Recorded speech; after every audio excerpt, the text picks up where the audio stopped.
இந்த வீடியோவில் ஒரு புது பேட்டரியோட இம்பிடன்ஸ் வேலையை செக் பண்ணலாம். ப்ரீவியஸாக பார்த்த வீடியோவில் பார்த்தோன்னா நம்ம வந்து ஓல்டு பேட்டரியோட இம்பிடன்ஸ் வேலையை செக் பண்ணியிருப்போம்.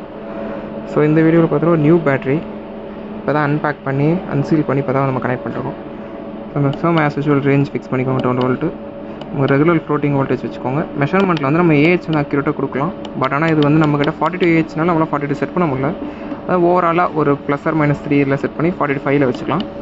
டெஸ்ட் ரிசல்ட்ஸ் பார்க்கலாம். ஸோ புது பேட்டரியோட ரிசல்ட்ஸ் இதுதான்.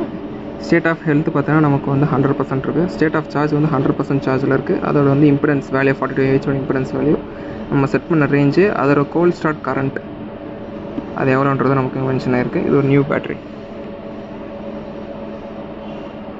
ஸோ இதில் இன்னொரு ஃபங்க்ஷன் என்னன்னா, நீங்கள் இதில் பிரிண்டரும் இதில் இன்பில்டாகவே உங்களுக்கு இருக்குது.